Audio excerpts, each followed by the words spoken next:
So far, we established that Rumi is a humanist and a pantheist, using the symbolic or symbolism of the instrument ney as the speaker of his poem in the epilogue to Masnavi, his masterpiece, in which he tries to summarize his worldview.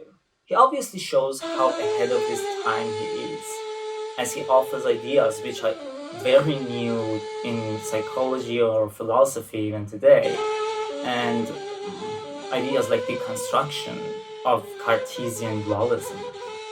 He believes there is a secret in all of us, which is the answer to the misery of life if we learn how to reach it. But in order to reach it, we should learn to connect to that unity, which makes soul and body one and the same, and set aside the distortion of perception process in understanding.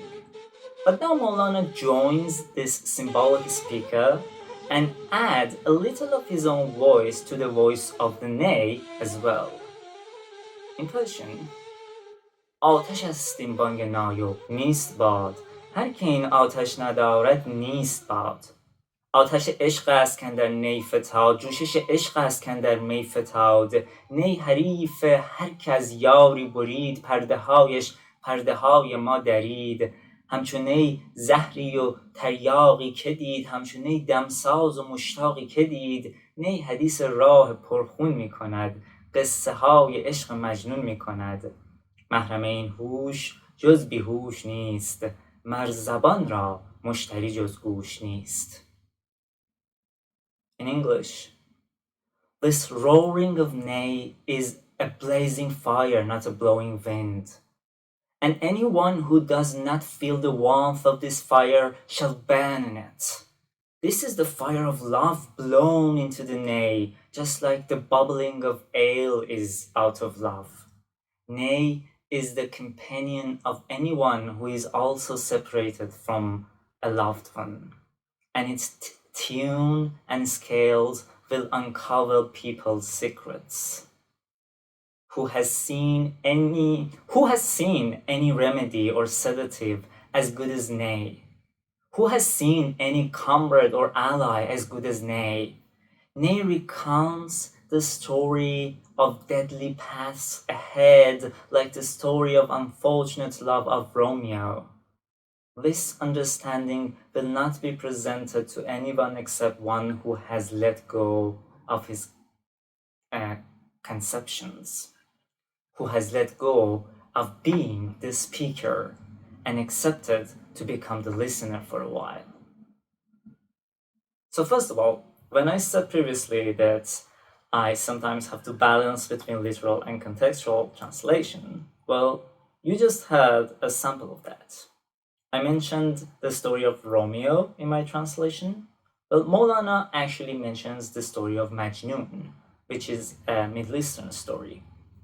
In his poem, he talks about Majnun, who has more or less the same ending as Romeo, although in Majnun's story, we never really learn if he dies or not.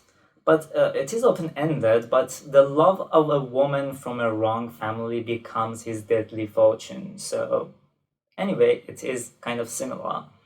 But going back to the concept,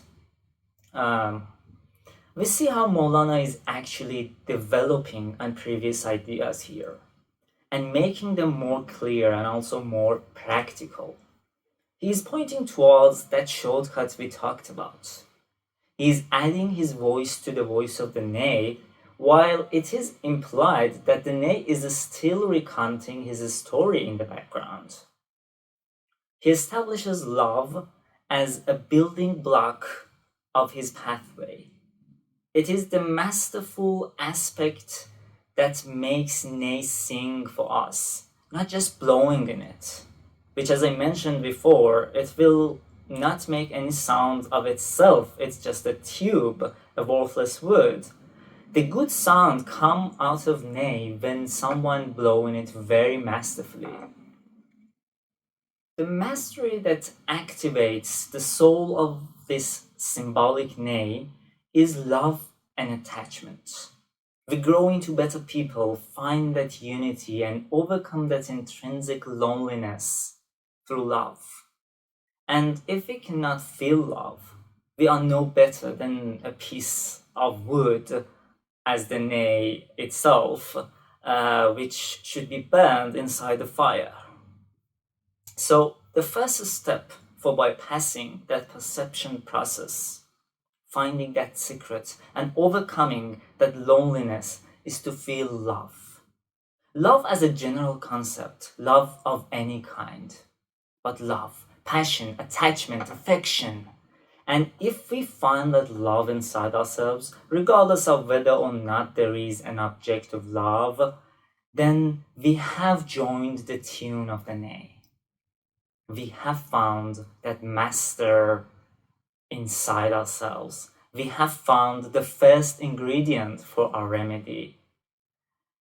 We find out that our best comrade and ally is within us, and thus we are never alone. But any love story is a deadly story because it is always full of hardship, more than it has enjoyment. And even loving one's self is not an exception. It is hard, and when we take this first step, we are preparing to look for this ingredient. We should also be cautious that it's not going to be easy. It is, in a more mystical term, a pilgrimage. If we can accept that, we can embrace the risk, then we have that symbolic language, and Maulana actually gives us the key to open the first door towards finding that secret and setting foot into that shortcut, and let us go past our body and mind and perceptions and reach to a real understanding, which eventually, at the end of this long path, will open our eyes to the reality and to that final satisfying remedy. It is one single step to set aside all our preconceptions and starting to listen and learn from the symbolic nay, from within, without, from the love that we are developing inside. We should listen and accept all without judgment as the first step. And this is much easier said than done. But this is what you should reflect on and practice starting today. And anything you hear from anyone, including your own intuition, just accept it without judgment for a while, for a long while. And while you are working on that, we will get a little deeper into it next session. پاینده باشید.